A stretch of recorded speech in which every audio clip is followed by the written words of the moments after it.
The Matthew Guerra Savannah Soto case has still captivated the nation and the world for that matter. And while initially I was wondering what was it about this case that made it catch fire the way that it did, because San Antonio, Texas is no stranger to violence, young violence, gang violence. The answer was obviously right in front of me the whole time. Any person willing to kill a 9-month pregnant 18-year-old girl needs to be off the streets. It's one thing to talk about the gang lifestyle and gang violence, let the garbage take out the garbage, but this is not that situation. And I fully believe that she was collateral damage, caught up in something that Matthew Guerra was involved with. All you have to do is take a look at his Telegram. It looks like the Facebook page of a cartel member. But why were Soto and Guerra killed? The Facebook page titled Find Savannah Soto Discussion, which was created during the days-long search for the missing teen, has circulated many theories as to why they were killed. Matthew, who was known to be abusive towards Soto, and it recently came to light that she may have had a restraining order against him. And that's what the court documents claimed. The 18-year-old mother-to-be had filed charges against Guerra on Christmas of last year after he reportedly beat her. The order stated that Matthew was prohibited from intentionally knowing or recklessly communicating with Savannah Soto in a harmful or injurious manner, whether by telephone, in writing, or in person. So the question begs, why was she with him at all? Well, some people speculate that he may have kidnapped her.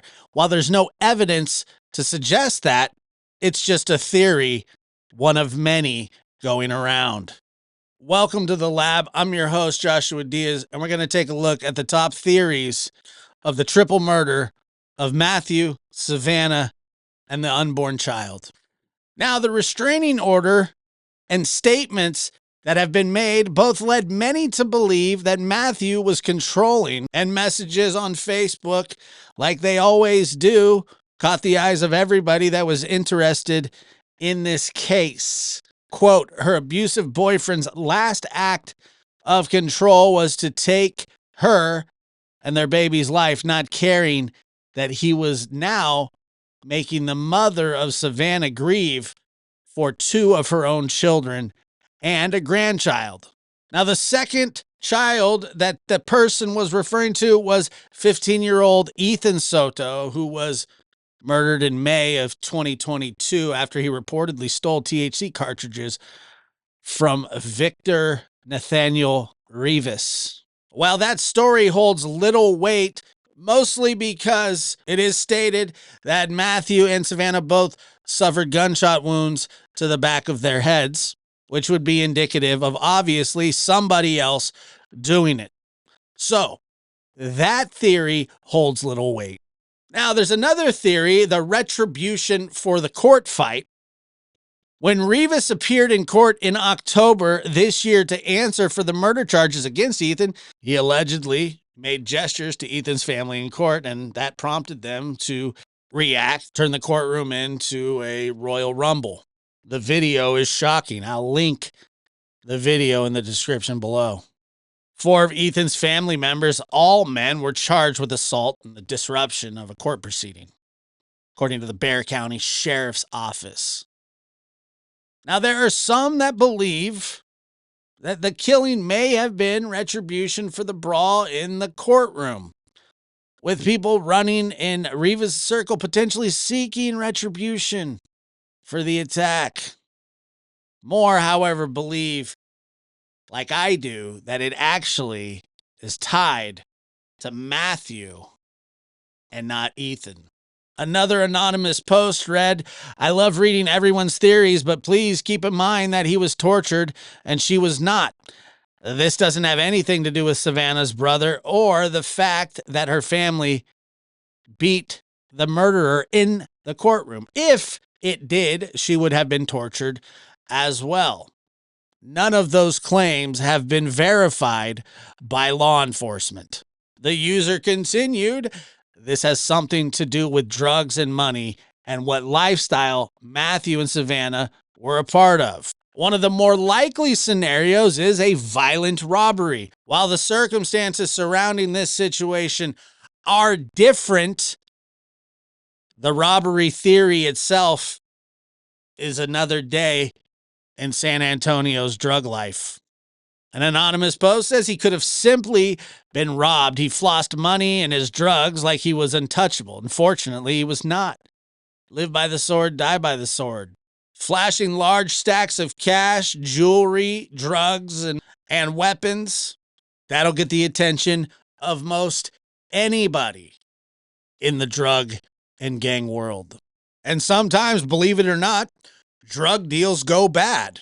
Sometimes if you're dealing on somebody else's turf, it's a no-no. And if you've been warned, if your clients start going to somebody else that is selling the product for cheaper, well, that's where your turf wars begin, and somebody has to go. Making yourself a threat to other rival gang members and drug dealers is a great way to get their attention. A Facebook post put, "If it's drug gang related, this is part of the game. We may not understand it, but this is how they were brought up. That is all they know. And to them, it's just part of their lifestyle." Many have speculated a cartel hit. While that's possible, a cartel hit seems very unlikely. And while I would agree that this is drug and money related, it seems like your run-of-the-mill street gang drug violence. That's not to say that some of these street gang members aren't in with the cartel. However, they're more free agents that kind of just get sourced out by the cartel. And one of the newest theories is that Matthew was arrested with two others and he got out the very next day and they did not. And this is retribution because they believed, without any confirmation that we are aware of, he snitched, that this was the retaliation. While the old mantra stands true, snitches get stitches, that's quite the collateral damage to cause to getting back at a snitch. And that to me is not indicative of gang life. However, as I have discussed before in other videos, there are no code of ethics, code of honor, or anything like that when it comes to that lifestyle that is being lived. The guns, the drugs, the money. Anybody can get got at any time. And once again, that's what makes this case baffling, is why did Savannah and her unborn child have to go? I believe that this is a product of a lifestyle, getting caught up with bad people, and an innocent baby who was ready to face the world and breathe all alone was taken because of circumstances beyond their control. I believe with no new updates in the last few days that an arrest is imminent. While gang violence is nothing new for San Antonio, the level of violence is something that is rarely seen when it comes to pregnant 18-year-old teenagers. And whoever is responsible for this isn't just part of the gang life. They are responsible for killing a soon-to-be mother and a full-term child. And they must be taken off the street immediately. It's one thing when rival gangs go at it. It's another when innocent lives are being taken. And that is what's happening. Thank you for listening. I'm your host, Joshua Diaz. Please hit like, share, and subscribe if you enjoyed this video.